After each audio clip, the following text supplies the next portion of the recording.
And it looks like we're live. So, appreciate you guys coming and giving this podcast a listen.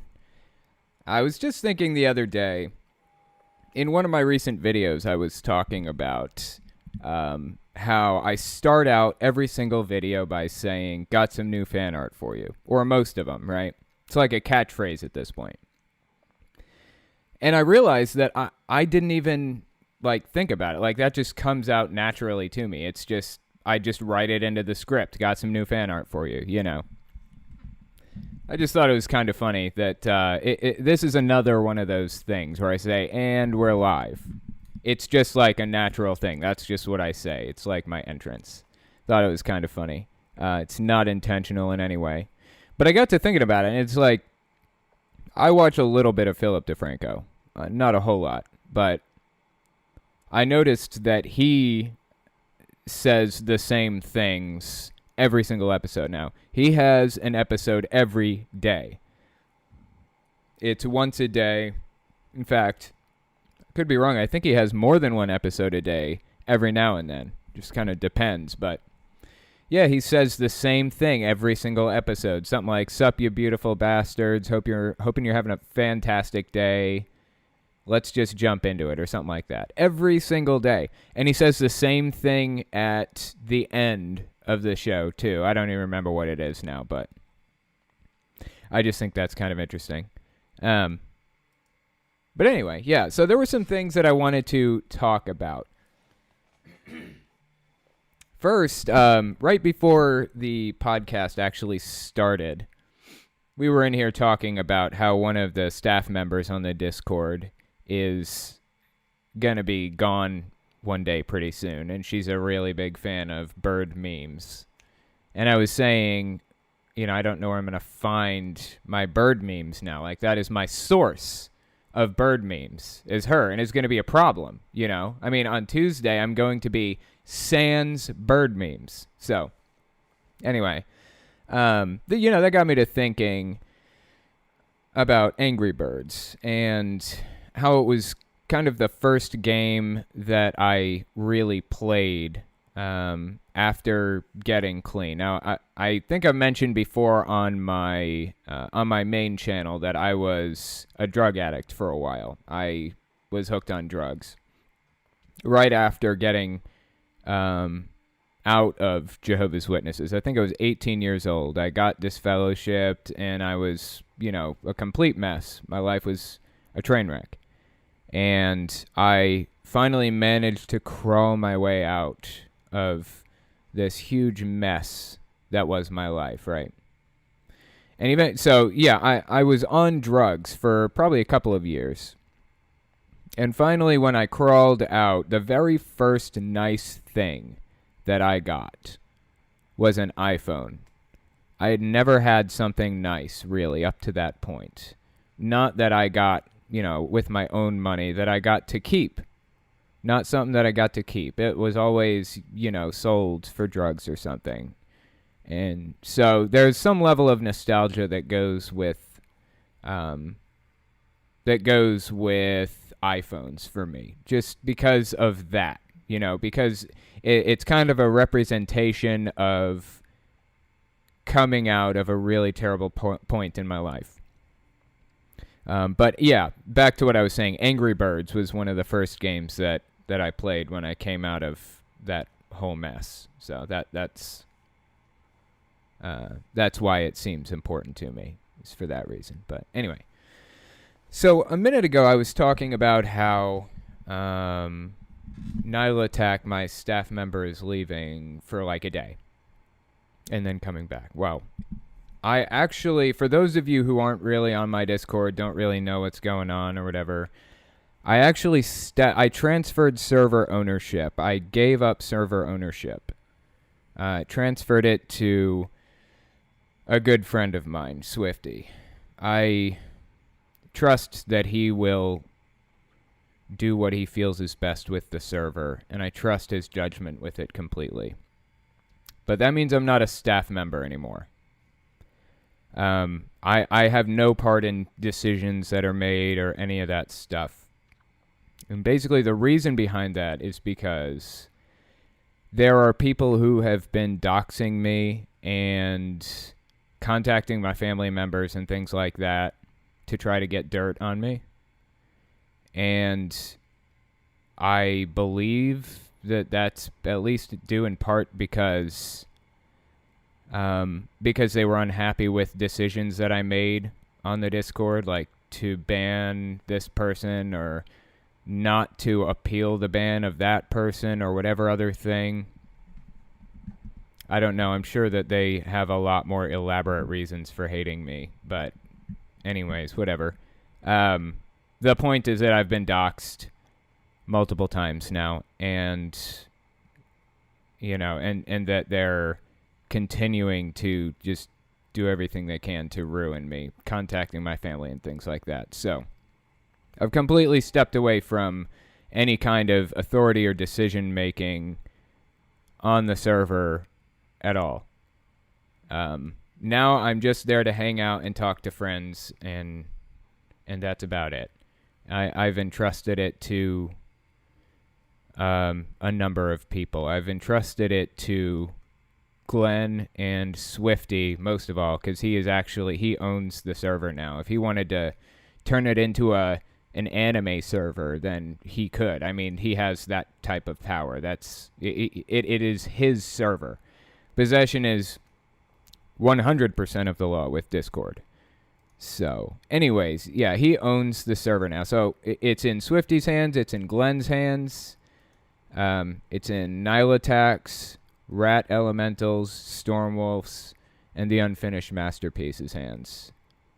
And I just come around and talk to fans. That is my role now. So, whatever I did to piss people off before, that's been removed. I don't know about the old enemies, but I won't be making any new enemies with any decisions that I make. So, anyway. And as a side note, I really do appreciate all the work that everybody puts in. I mean, I have taken the opportunity to invite the mods and some people to my Patreon server because they are donating their time to me. And that is worth more than money sometimes. The fact that they're putting so much time and work and energy into something that belongs to me. They don't have to do this. This is because they want to. And it really, really means a lot to me that they do that. I cannot possibly express how much I appreciate what they do. So anyway. I have not invited everybody that I intend to invite. There are still more people on the list that I'm going to invite to the Patreon server. Just haven't done it yet. So if you haven't been invited yet, don't feel too bad. But anyway, something I wanted to mention about free speech, too, before I get into the book of Bible stories and things. So generally, I am pro-free speech, as most of us are, right?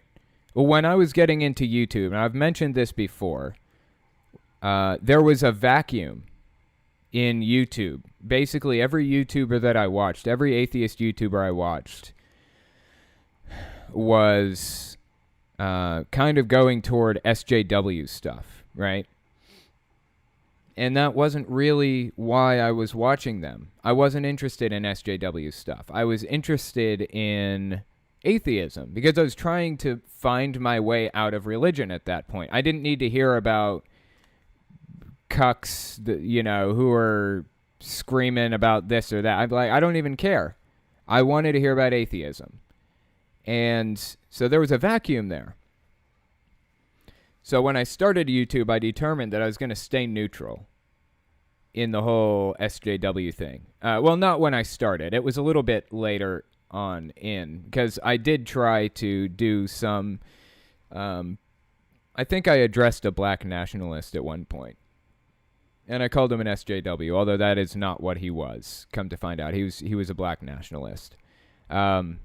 But yeah, so ever since that, I decided to steer clear. I decided to avoid it at all costs.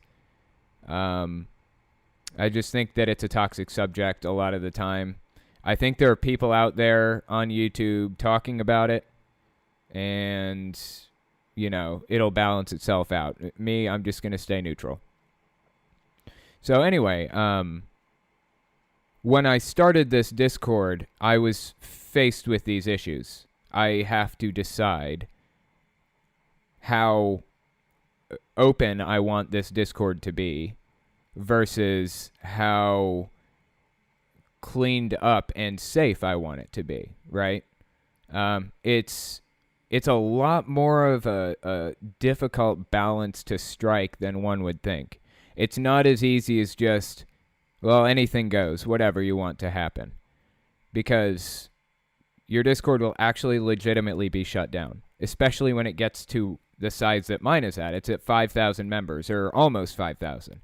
I think I'm like 50 people away from hitting 5,000 members, right? Discord is watching me.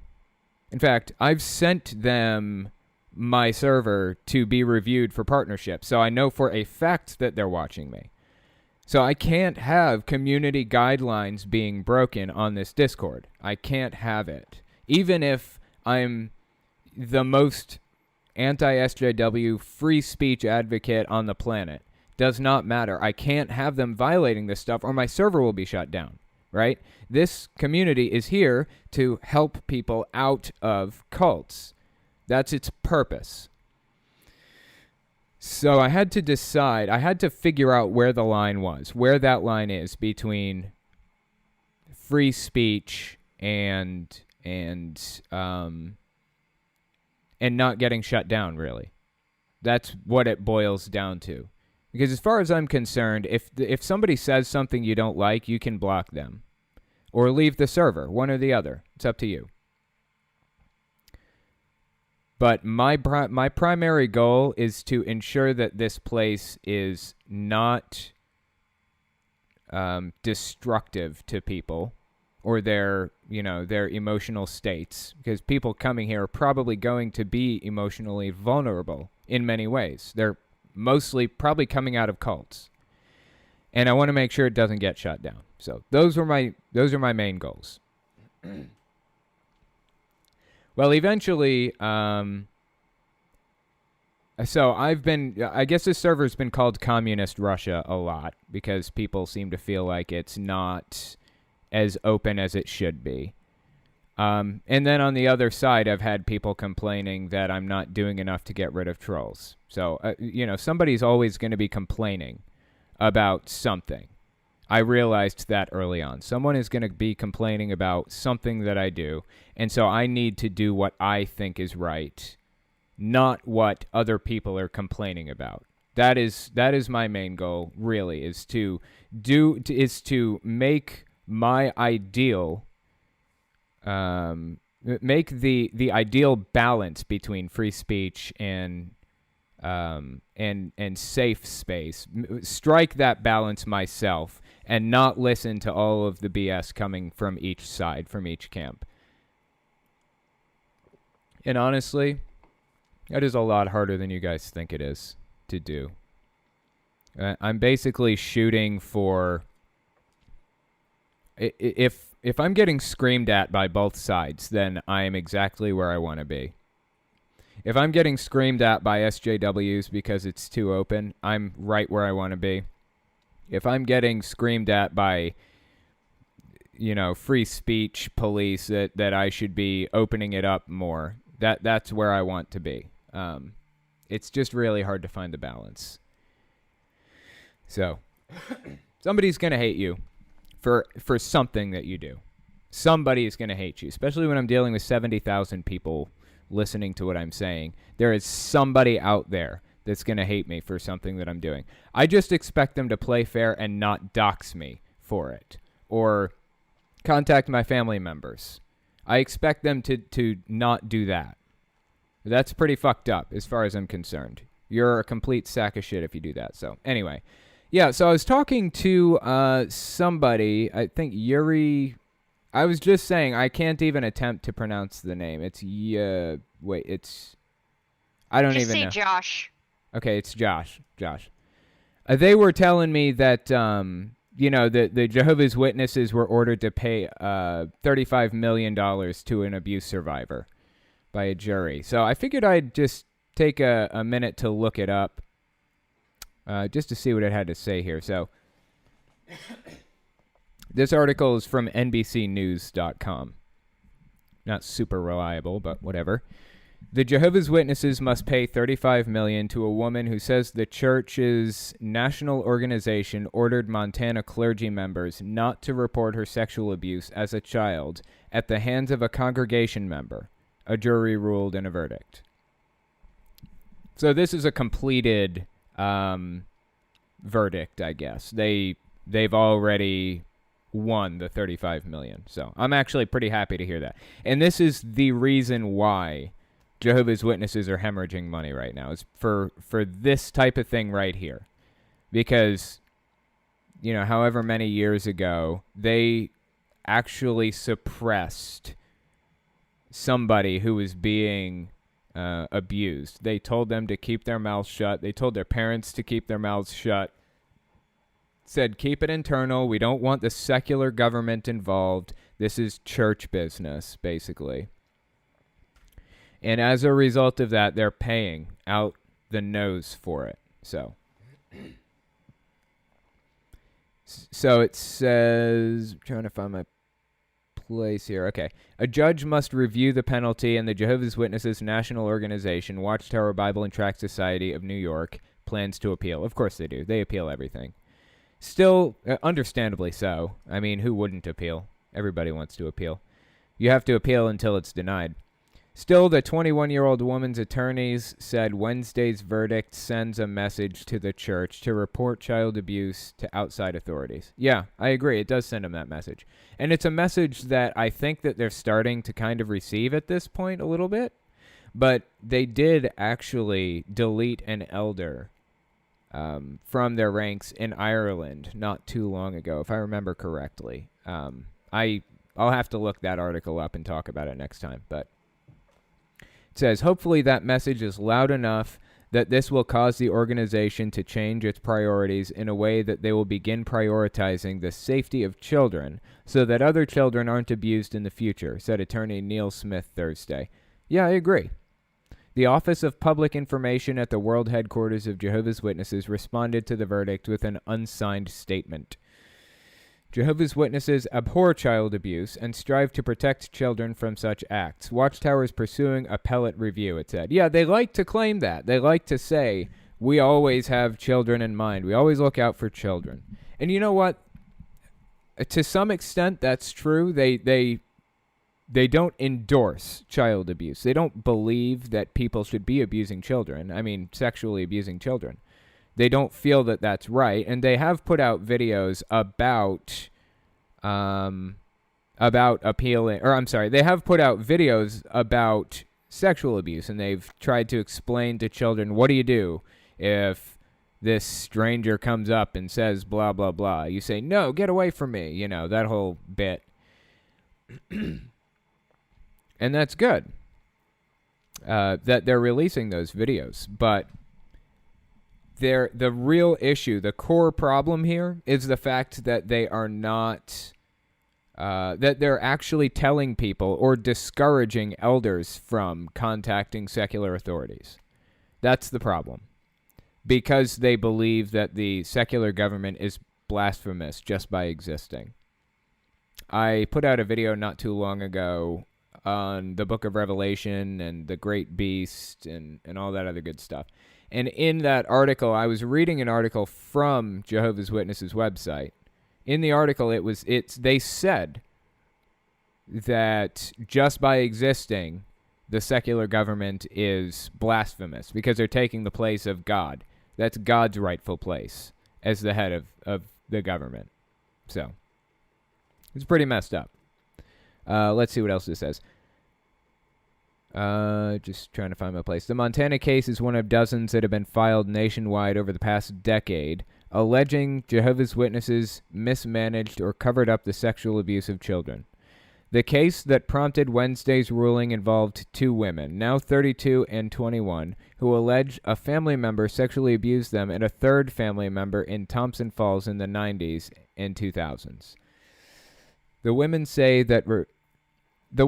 they reported the abuse to church elders who handled the matter internally after consulting with the national organization. The elders expelled the abuser from the congregation in 2004, then reinstated him the next year, the lawsuit states, and the abuse of the girl who's now 21 continued.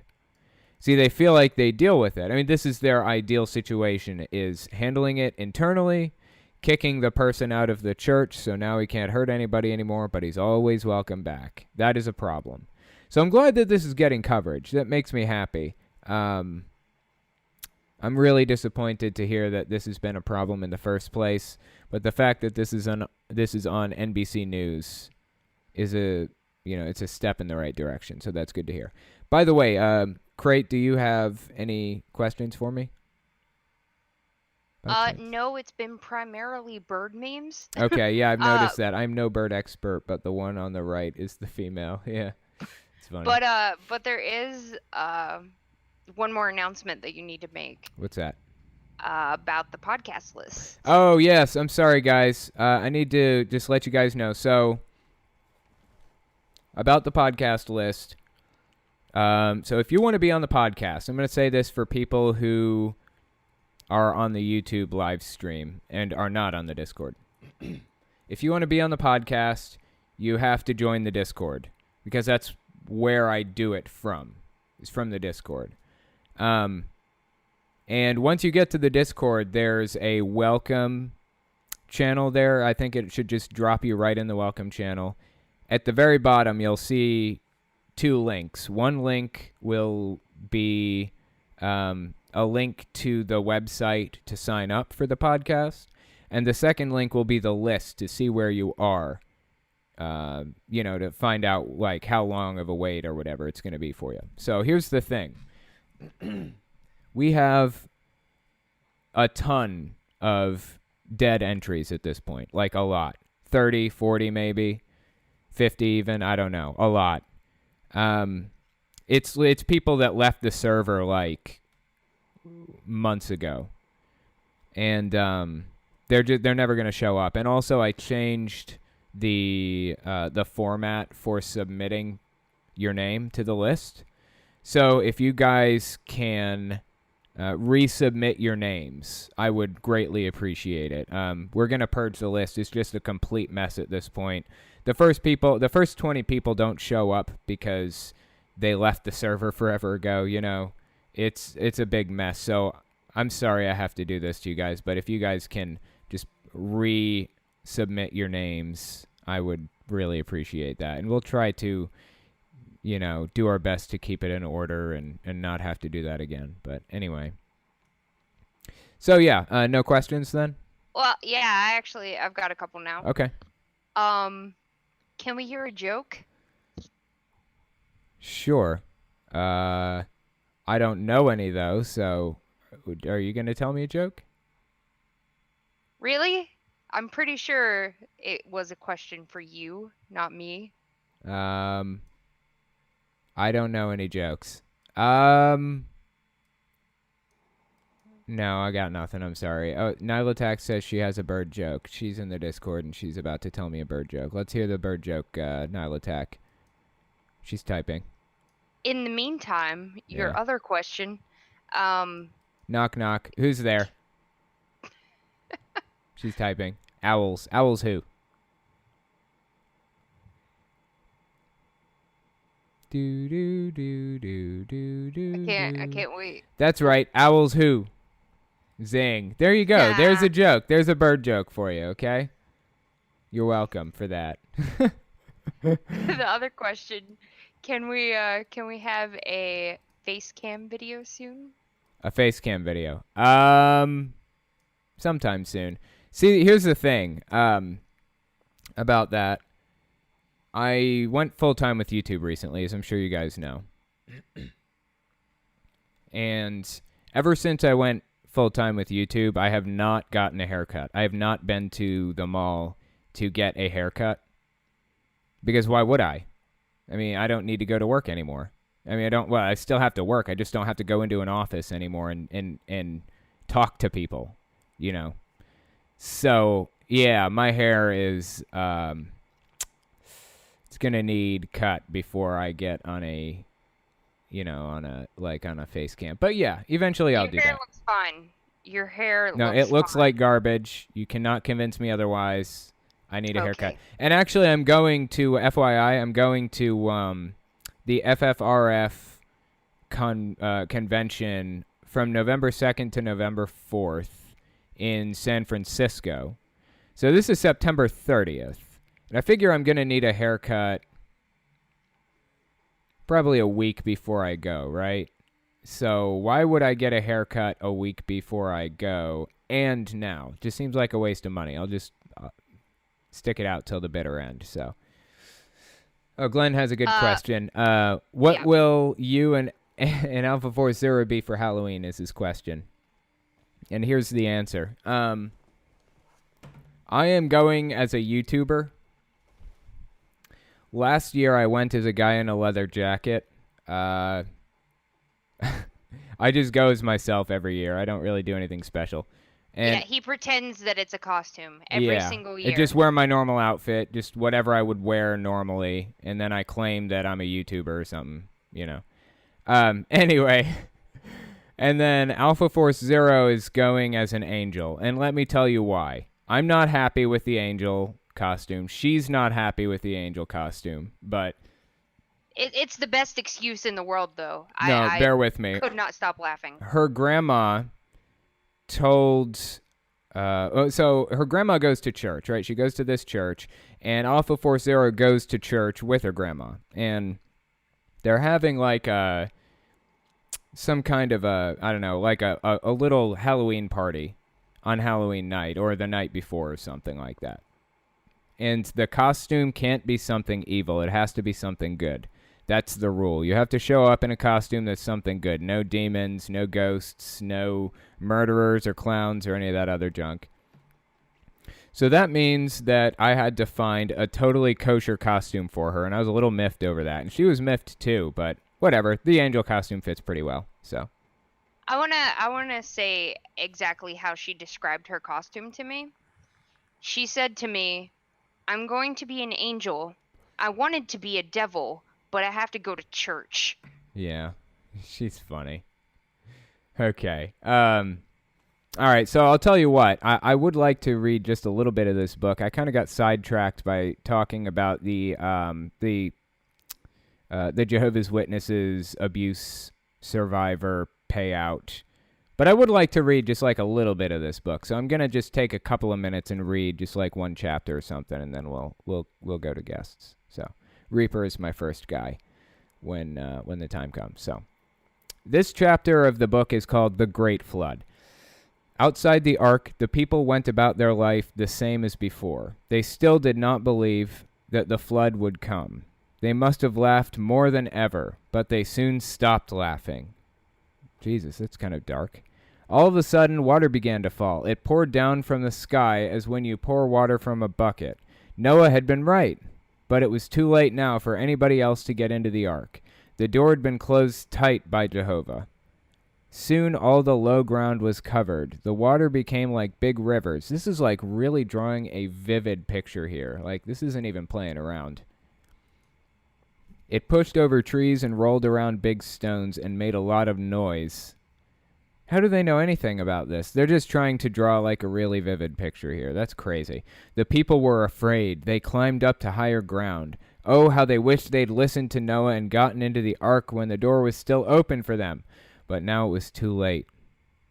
And of course, look, here are pictures of friggin' people drowning. God, this book is intended for like 4 or 5-year-old kids, man. The water kept getting higher and higher. For 40 days and 40 nights, the water poured out of the sky. It rose up the sides of the mountains, and soon even the tallest mountains were covered. So just as God had said, all the people and animals outside the ark died, but everyone inside was safe. Noah and his sons had done a good job building the ark. Okay, that's pretty interesting to me because, of course, we all know that Noah didn't have nails or screws. This wasn't even the Bronze Age. I mean, they didn't even have metal working at this point, supposedly. Like, they couldn't They were using wooden pegs. And what were they even using to cut the wood? They didn't have saws. How were they cutting wood? Seriously, it's insane to think that this happened. Let's see. Then one day, after the rain stopped falling, the sun began to shine. Now, according to people who study this stuff, it was about a year from the moment the door closed on the ark to the moment the door opened. That's what I've heard. So it says, then one day, after the rain stopped falling, the sun began to shine. What a sight it was. Okay, so this is just where the rain stopped falling. I think that was 40 days and 40 nights. I could be wrong. There was just one big ocean everywhere, and the only thing that could be seen was the ark floating on top. The giants were gone now. No more would they be around to hurt people. All of them had died, along with their mothers and the rest of the bad people. But what happened to their fathers? The fathers of the giants were not really human people like us. They were angels that had come down to live as men on earth. So when the flood came, they did not die with the rest of the people. They stopped using the human bodies they'd made and went back to heaven as angels. Now, I just want to make note here. I don't remember the Bible saying that anywhere. But I don't remember any mention of demons coming to earth. I mean, it's possible that it mentions that. But I don't remember that at all. It's kind of strange. But they were no longer allowed to be part of the family of God's angels. So they became the angels of Satan. In the Bible, they're called demons. So they're saying demons came to earth and slept with humans and made hybrids called Nephilim. That's the claim of Jehovah's Witnesses. Of course, that's complete BS, period. I don't believe that for a second. But is it the claim of the Bible, too? I don't know. I don't know if the Bible and Jehovah's Witnesses kind of, diverge on this point. It's pretty confusing stuff, but just 1 second here.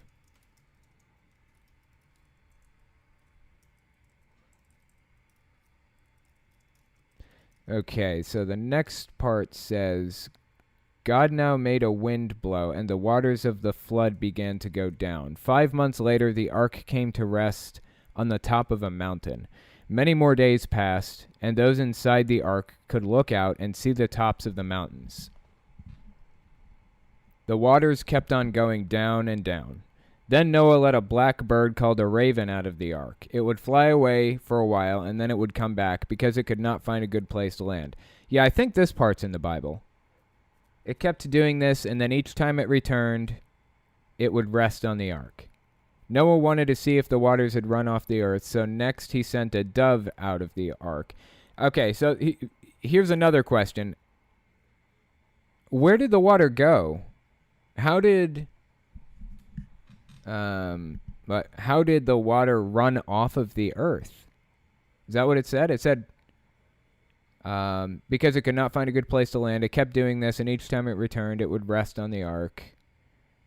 Wanted to see if the waters had run off of the earth. That does not make any sense. That's the one of the most confusing things I've read in this book. So next he sent a dove out to the ark, but the dove came back too because it did not find a place to stay. Noah sent it out a second time, and it brought back an olive leaf in its beak. So Noah knew that the waters had gone down. Noah sent out the dove a third time, and finally it found a dry place to live. God now spoke to Noah. He said, "Go out of the ark. Take your whole family and the animals with you." They'd been inside the ark for more than a whole year. Yeah, so there it is. It had been over a year.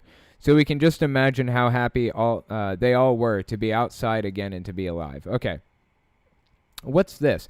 Genesis 7:10-24, and then 8:1-17. Now, I can understand them quoting the Genesis verse. What's this 1 Peter 3:19-20 verse? Why are they quoting that, I wonder? Let's see.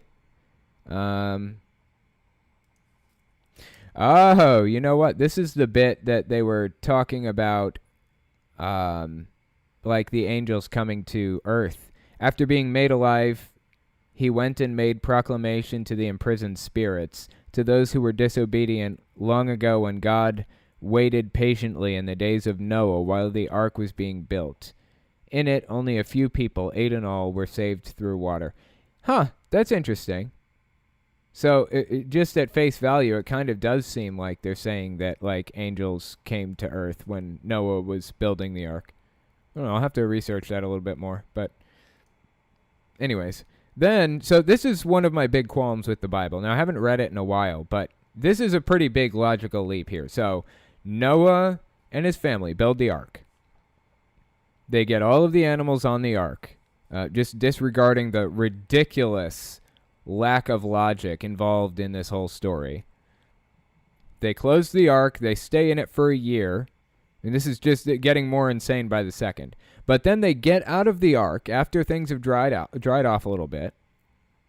And then they go to Egypt to talk to the Egyptians.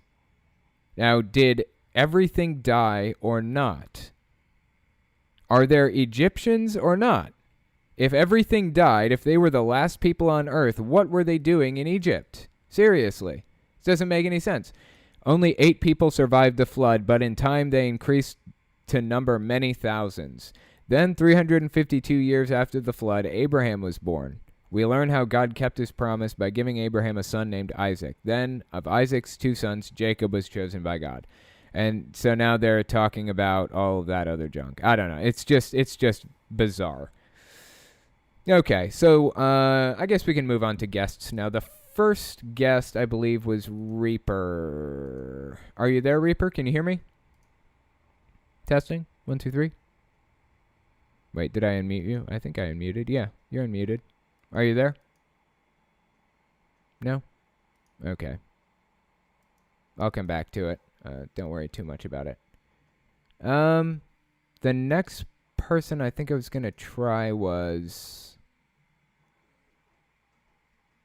I don't see them in the list. Okay, next person was Stop Being an Ashleen, I believe. Let's see.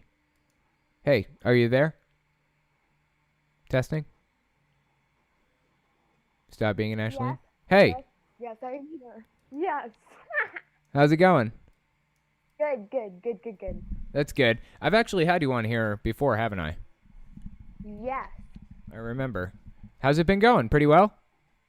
Yeah, pretty good. Last time I was here, I had to go because my dad wanted me to do laundry. Aw, that's too bad. Yeah. So remind me then, what religion were you originally? Just try to catch up again so the audience can... We're like Christian, but not really Christian. We didn't do anything like my mom's, what's it called? Agnostic. Okay, And right. it kind of went on to that. Right, okay. So you said your mom is agnostic? Yeah. Okay, that's cool. So where do you fall in it now? Are you atheist or are you agnostic or? I don't really know. Like, I'm going to church right now. So, like, on Wednesdays I go. Because I go with my friend. Not on Sundays. I go to Bible study. But, like, that's Right. it. Like, remember when I told you about the VeggieTales rap? Yeah, I do. Yeah, that's where I heard it. Right. Yeah, I still go there. But I haven't been able to go for, like, the past week because I've been sick. Sad me. Okay. So do you like going to church or do you not mind it or would you prefer not to go? I mean, like, I don't mind going it. I kind of like going there because we play games and stuff and Right. it's fun. I talk to my friends. But, like, it's there. I choose to go to it. I don't have to go to it. I just choose to go. Okay, that's not so bad then. So your parents aren't really like pushing it on you or whatever. Nah. Okay. They're That's not just so like, bad. Yeah. But yeah, I don't remember if we talked about this last time, but VeggieTales, I never did get to really watch VeggieTales. But I've seen a couple of episodes now that I'm like a little bit older, and it is kind of an odd show, you know? Is it just me? Yeah. It's kind of weird. Like, I remember when I went to my super religious mom's friend, like, super religious. I went to her house, like, when I was little, and she had VHS tapes. even though nobody used VHS tapes anymore. Right. And she used them, and she had like shelves full of them. And she took one of these out, and she says, "Look, it's VeggieTales. Do you want to watch it?" I'm like, "Sure." So we watched VeggieTales, and I thought it was weird, but like I liked it. That's old school. Yeah, VeggieTales, man.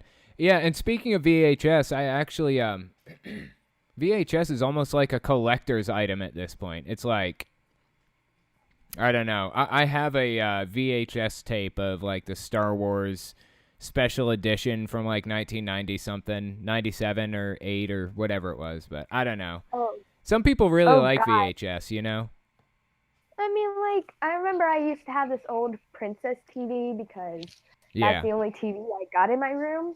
It was Yeah. like this old TV, and it had like princess stuff all over it because it was a hand-me-down. Right. And it had VHS, and like I had some VHS tapes, so I used that, but I didn't have actual like cable hooked up to it. Right? Which is like, what's the point of having a TV in there? Yeah, I know. I remember my daughter Kylie. She had I feel like she had like a SpongeBob TV for a while, like one of those smaller ones with a VHS player in it. It's probably just like your princess one. But yeah, it's so funny just looking at that old stuff. Then later on, she had a like a bigger TV with a DVD player in it, and she watched a lot of Yo Gabba Gabba. You remember? Did you ever watch that show? Oh yes, I watched that show. Oh, Did you know man. that MCR was on it once? Who was? MCR. No, I did not. It was on it once. That is Every snowflake is special, just like you. That's crazy, man. Oh my God. Oh man, I've got to go back and watch that stuff. But I used to like remember hearing some of those episodes and those songs. I think it'd probably just throw me right back in those situations back when she was watching that stuff, hearing it in the other rooms. So crazy. Yeah.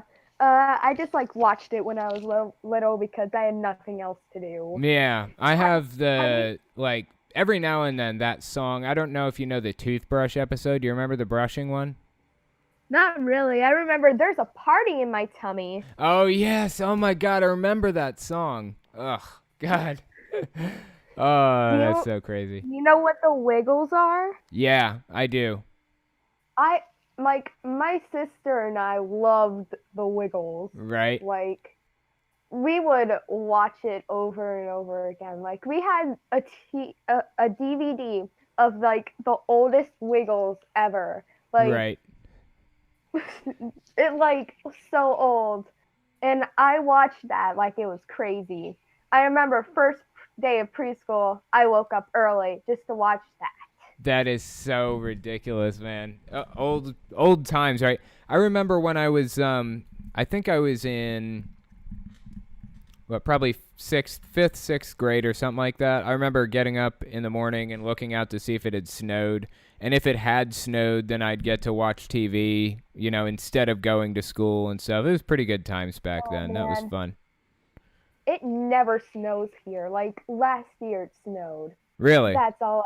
Like, first time I've ever seen snow was, like, last year. Well, which state do you live in? You don't have to say if you don't want. Or which region do you live in, at least? Do you live in, like, I live in the South. Where is it? I live in the South. Oh, in the South. Okay, gotcha. And I specifically Mississippi. Okay. Wow. Yeah, I bet you don't get much snow. I live in West Virginia, and we usually get at least one good snow a year, but not that much. I mean, it's okay. Probably 4 or 5 inches once a year. Do you ever see that kind of snow there? Like we have like 2 inches of snow, and that's the most snow we've ever gotten. That's too bad. I freaking love snow. It's like the best thing ever. Like, it sleeted once. Like, it sleeted, and we got school off. Right. That's we pretty don't cool. get snow. If it's like at least sleet or something, we don't go because we don't get it's like too cold to go outside because nobody's used to that type of cold. Yeah, I know what you mean. I actually have a friend, 29 is her name on the Discord. She lives in Alaska, and I would freaking love to live in Alaska. Like, all the snow. It's just so much snow all the time. But I do wonder, like, I've never even asked her this, I don't think, but I wonder if she lives in one of the parts where the sun is out for, like, longer than a day at different parts of the year, you know? Yeah, I've heard, I saw that in class, and it was pretty cool because Yeah. it would slope down and then it would just go back up. Yeah, and it's like, I heard about some areas where they have to have, like, sun lamps in the schools so that the kids have to stand under these sun lamps for a certain amount of time every day to get vitamin D and all that other stuff.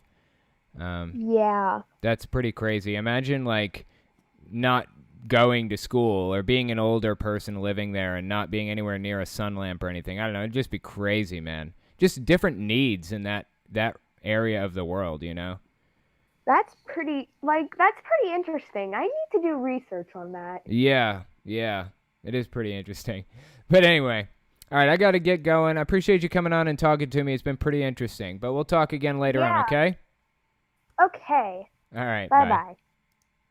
Yeah, that's pretty crazy. Yeah, that was a nice talk.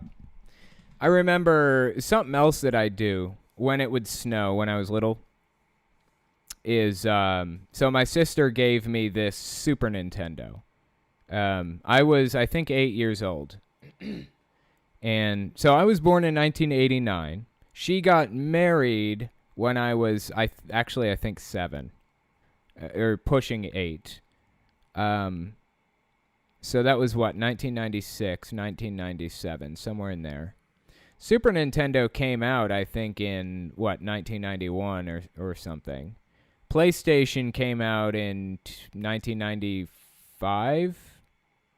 So this is 97. PlayStation had already been out for a couple years. Super Nintendo is pretty old at this point.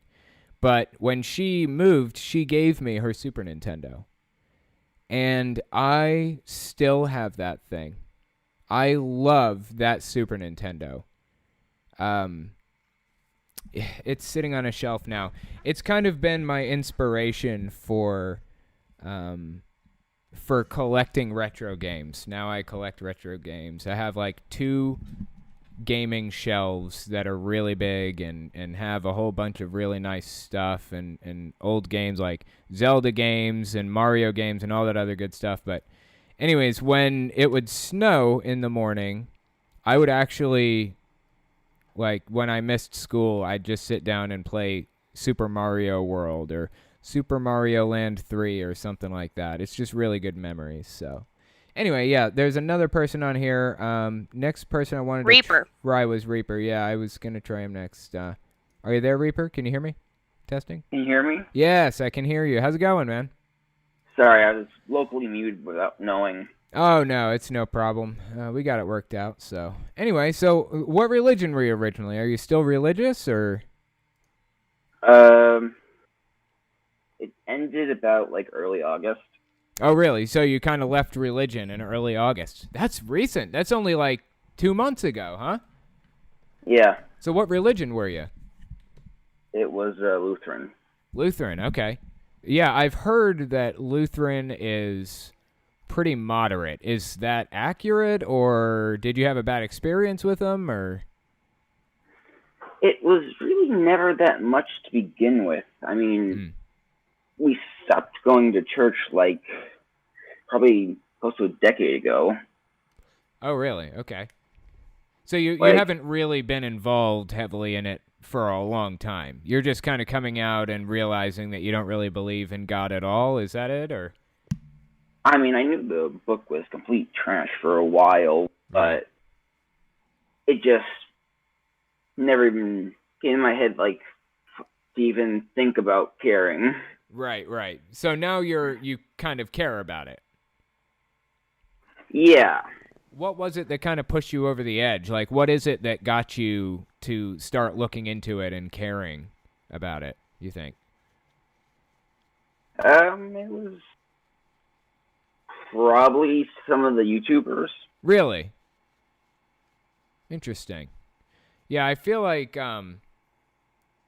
when I was kind of, I don't know, exiting religion, I guess you could say, I was 18 and then 19 and 20 and then even 21 and 22. I didn't really care that much. You know, I just kind of didn't believe for a good bit of that. And for some of that, I did believe.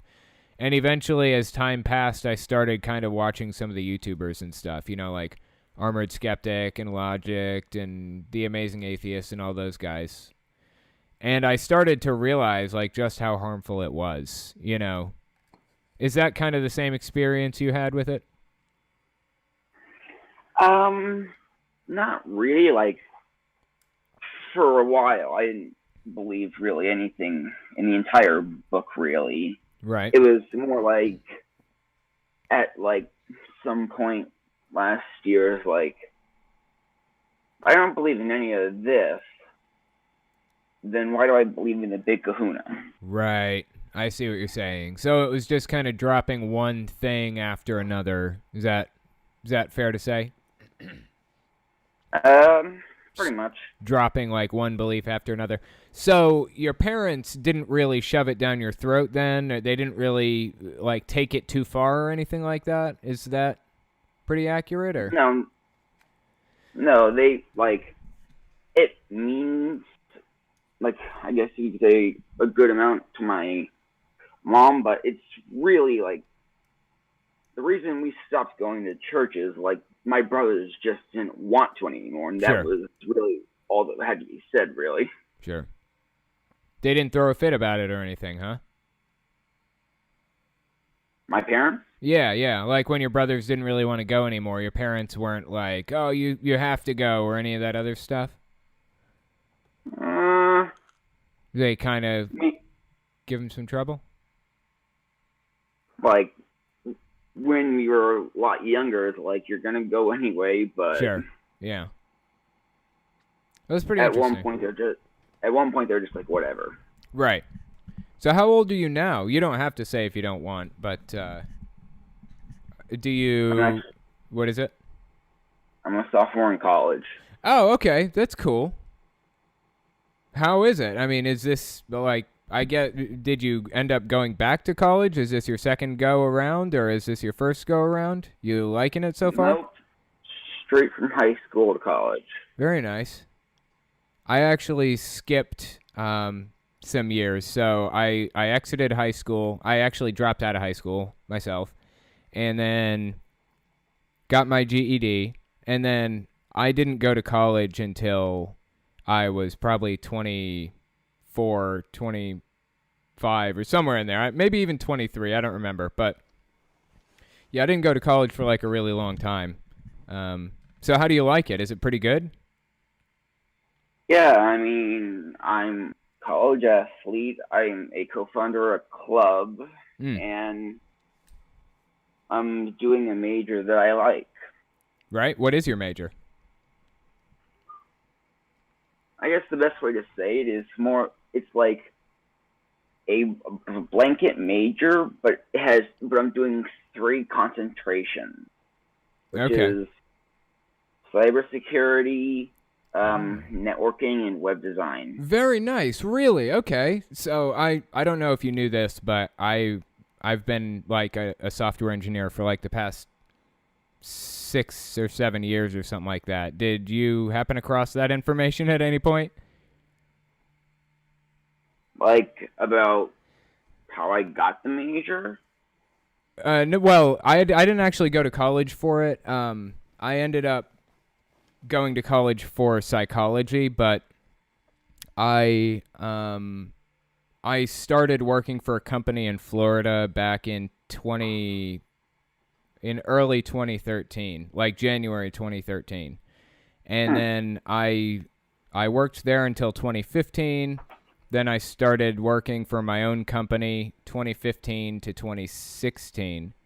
And then 2016 I started working for a new company doing C# APIs and web applications with like JavaScript frameworks like Angular and Redux and React and stuff like that. Well, React is actually a library, not a framework. But anyway, yeah, I've been doing a lot of that stuff. And that's what I was doing all the way up until probably 2 months ago when I ended up going full-time with YouTube. So, Cool. yeah. It's pretty cool. I love talking about that stuff. Actually, my next science video coming out, I think, on Tuesday, I've been thinking about talking about how I, got a job in the field and how that all went. I don't know. Somebody asked me to do that recently. But it's pretty interesting. I didn't realize that you were into that whole thing. How did you get interested in, like, cybersecurity and computers and stuff? I've kind of had like a fascination with them for a while. Right. And also my grandfather on my mom's side, he actually worked with some of the very first computers back when they took up like whole rooms. Right. Like back in the 70s and stuff, or maybe even the 50s, right? I don't even remember when those were around, but yeah, that's crazy, man. So there's been kind of this running thing in your family then, to get involved in computers. Not really. The closest thing in my parents really is my dad, who originally went to Lehigh for engineering. Okay. Well, that's pretty cool. I actually, like when I was little, before my sister got married, when I was between the ages of 0 and 7 or something like that, my dad ran a computer company, and so we always had like these spare parts lying around, just motherboards and power supplies and hard drives and whatever else, just pieces of junk that needed to be fixed or whatever, and so I pretty much always had a computer. Even if it was a complete piece of garbage, I always had one that I could just log in, even if it was just on DOS or something. And so anyway, kind of nostalgic for me too, but that's how I ended up getting into computers myself, was because I've been programming since I was a little kid, really. So anyway, but yeah, that's pretty cool. I appreciate you coming on and talking to me. It's been really interesting. And yeah, so maybe I'll talk to you later on the server, okay? Sure, no problem. All right, later. Yeah, that's pretty cool. It's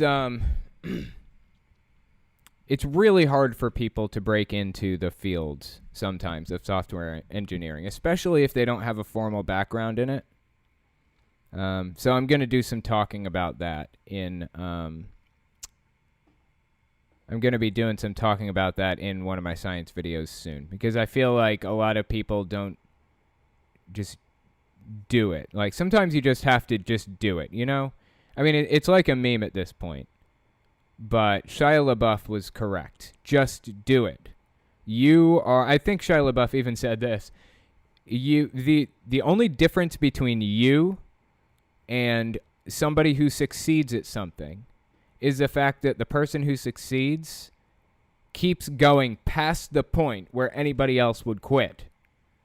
And they go past that. That is why they succeed. Because they don't stop, no matter what. And that's pretty much what I determined when I started YouTube. And I talked to Professor Stick about this when we were both a lot smaller. You need to never stop, no matter what. Do not give up, ever. Just drive it into the ground until you get what you need, or until you accomplish your goal, and you'll get a lot further in life, in my opinion. So that's why I have a YouTube channel, and that's why I am where I am in my life, because I don't give up no matter what it takes. So anyway, that's the best sound advice I can give. I think I'm going to end it on that note. Did we have any questions that are pressing, Crate, that we can't get to next week? Nope. Okay, cool. Well, I appreciate you guys coming, and I will talk to you next week.